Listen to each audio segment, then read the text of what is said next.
नवयोगेश्वर संवाद में 9 ऋषि हैं, 9 प्रश्न हैं। महाराज प्रश्न करते हैं, निमि प्रश्न करते हैं। पहला प्रश्न है, संसार में बंधे हुए जो संसार के तमाम बंधनों में बंधे हुए प्राणी की मुक्ति कैसे होगी और भागवत धर्म क्या है। तो कवि ऋषि इसका उत्तर देते हैं, जो भी तुम कर रहे हो वो तुम नहीं कर रहे हो, करने वाला कोई और है। मन से, वचन से, कर्म से। पाप और पुण्य 3 प्रकार से होते हैं, मन से, वचन से और कर्म से। अब तीनों पाप मिटते कैसे हैं? वाणी का पाप नाम से मिटता है, मन का पाप ध्यान से मिटता है और कर्म का पाप भगवान के नाम से मिटता है।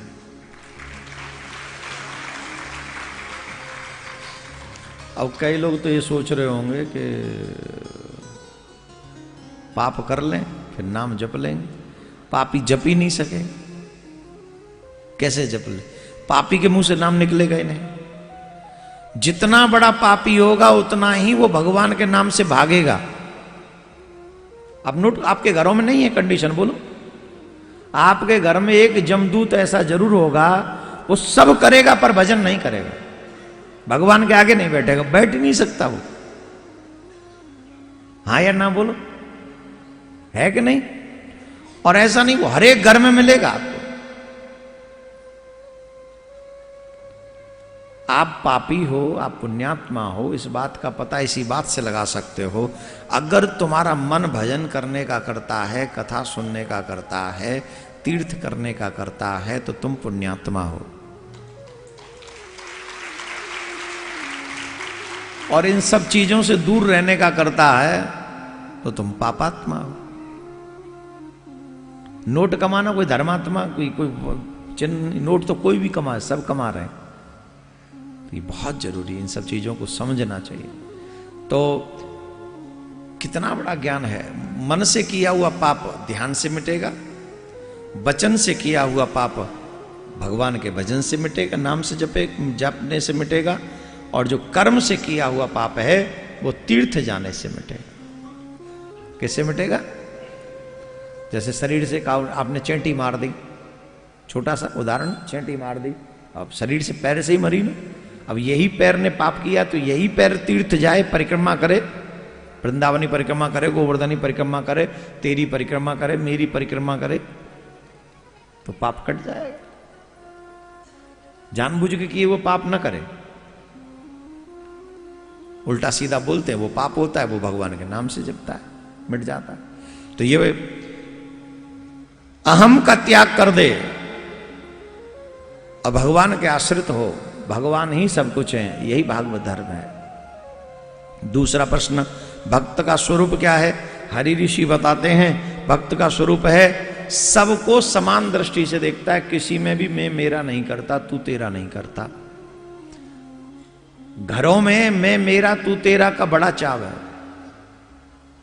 अब किसी भी घर में चले जाएं, ये तेरा कुर्ता, ये मेरा कुर्ता, होता है कि नहीं? ये तेरी शर्ट, ये मेरी शर्ट, ये तेरा फोन, ये मेरा फोन, ये तेरा रूम, ये मेरा रूम। बचपन से तेरा मेरा करते करते हम इतने बड़े हो जाते हैं कि फिर हम कभी उसका है ये भाव ही नहीं रख पाते। संसार में तेरा कुछ है ही नहीं, मेरा कुछ है ही नहीं। जो कुछ हमको ये दृष्टिगोचर हो रहा है ये सब भगवान का है, ये भाव मन में रखो। जितना तेरा मेरा आप करेंगे, जितना तेरा मेरा आप करेंगे, आपका मन उतना ही गंदा होता चला जाएगा, उतना ही गंदा होगा, उतने ही आप द्वेषी हो जाएंगे, द्वेष करने वाले हो जाओगे, किसी को देखना भी पसंद नहीं करोगे। तो तेरे मेरे से ऊपर उठकर हमें भगवान के भजन का आश्रय ले लेना चाहिए। जो सब में समान दृष्टि से देखता है वही भगवान का भक्त है।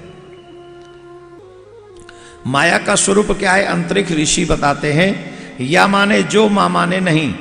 माया कैसे कहते हैं? जो दिख तो रही है पर है नहीं। समझ में आया कि नहीं? दिख रही है नहीं। इससे पहले यहां 7 दिन पहले यहां कुछ कोई था? हम और तुम थे, अभी हैं, कल के बाद रहेंगे। कईयों की तो आज ही की ट्रेन है, कई तो आज ही जाके गाड़ेंगे होरी में लठ, तो कल दिखाई नहीं पड़ेंगे। तो ये सब अभी क्या है? ये भगवान की माया ही है कि अभी भगवान ने प्रेरणा दी हमको कथा सुनने के लिए, हम सब आ गए, अब भगवान की कथा सुनना। और कल आज जब कथा पूरी हो जाएगी तो हम अपने घर चले जाएंगे। संसार था नहीं, संसार दिख रहा है, संसार रहेगा नहीं। यही सत्य, यही माया है। भगवान का स्वरूप क्या है? पिपलायन ऋषि बताते हैं, उत्पत्ति, पालन, सृजन, सत चित आनंद, असीम ज्ञान, असीम सत्ता और असीम आनंद। असीमित आनंद है, असीमित सत्ता है, असीमित ज्ञान है, यही परमात्मा है। वहां कोई सीमा नहीं, कोई सीमा नहीं। कर्मयोग का स्वरूप क्या है? अभिहोत्र ऋषि बताते हैं, कर्म अकर्म विकर्म। आप 2 चीज समझ लो, जितने भी बच्चे यहां पर बैठे हैं सभी ध्यान से सुनो। कर्म 3 प्रकार के होते, कर्म, अकर्म, विकर्म। पर तुम 2 पे ध्यान दो, एक कर्म करने वाला और एक कर्म न करने वाला। कोई भी काम करने से पहले 2 चीजों पे फोकस करो, चिंतन करो, ये करने योग्य है या नहीं है। जो करने योग्य नहीं है वो मत करो, और जो करने योग्य है वो जरूर करो। करने योग्य कर्म को करके परमात्मा को समर्पित कर दो, परमात्मा उसे हजारों गुना करके तुम्हें वापस रिटर्न करेगा, तुम्हारा कल्याण हो जाएगा। और जो अकर्म, जो करने योग्य नहीं है, तुम वो भी कर रहे हो, तो तुम्हें इसकी पनिशमेंट भी मिलेगी, और परमात्मा के द्वारा ही मिलेगी। जैसे चोरी न करना अच्छा कर्म है, और चोरी करना, जोर से बोलो, बुरा कर्म है। चोर को पकड़वाओ, अच्छा कर्म है कि बुरा कर्म है? प्रशासन क्या करता है? इनाम देता है, अरे इसने चोर पकड़वा दिया, अच्छा काम किया, इनाम दो इसे। और चोर को क्या इनाम मिलता है? बोलो बोलो। लठ पड़ते हैं कि नहीं पुलिस के? और पब्लिक के हाथ पड़ गया तो पुलिस से ज्यादा पब्लिक पीटती है।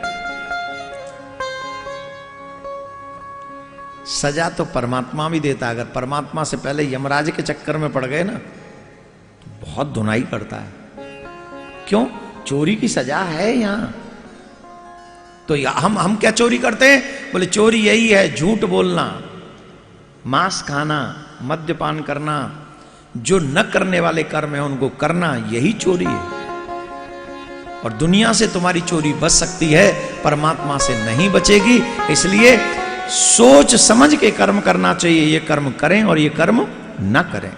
करने योग्य कर्म हमेशा करो और भगवान को सौंप दो, तुम यहां भी सुखी हो और वहां भी सुखी हो। भगवान के अवतारों से प्रश्न किया उनसे संबंधित, तो द्रुमिल ऋषि ने बताया, संसार को शिक्षा देने के लिए और धर्म की रक्षा करने के लिए भगवान का अवतार होता है। 8वां, धर्म विरुद्ध विषयासक्त जीवों का क्या हाल होता है? जो गलत मार्ग पर चले जाते हैं, विषय वासनाओं में रहते हैं। तो चमस ऋषि बताते हैं, जो मनुष्य धर्म युक्त आचरण नहीं करता, धर्म के विपरीत आचरण करता है, उन मनुष्यों की दुर्गति होती है। क्या होती है? जोर से बोलो, जोर से बोलो। और जो सत्कर्म करते हैं, विषयों में नहीं लगते हैं, अच्छे कर्म करके भगवान का भी भजन करते हैं, उनकी कभी दुर्गति नहीं होती, उनकी सदगति होती है। 9वां प्रश्न, भगवान के चारों युगों में उनका रूप क्या है? तो सतयुग में शुक्ल वर्ण, त्रेता युग में रक्त वर्ण, द्वापर युग में श्याम वर्ण और कल युग में कृष्ण वर्ण। ये नवयोगेश्वर संवाद शॉर्ट में, सूक्ष्म में, बिना विस्तार किए हमने आपको सुनाया है। और इस तरीके से भगवान से उद्धव ने पूछा, हे प्रभु, आप जब लीला पूरी करके चले जाएंगे तो धर्मम किम शरणम गतः, धर्म किसकी शरण में जाएगा? तब भगवान कहते हैं, मैं अपने स्वरूप को भागवत में विराजमान करा कर जा रहा हूं। जो भी मनुष्य भागवत की शरण में बैठेगा वो मानव मेरी ही शरण में विराजमान है।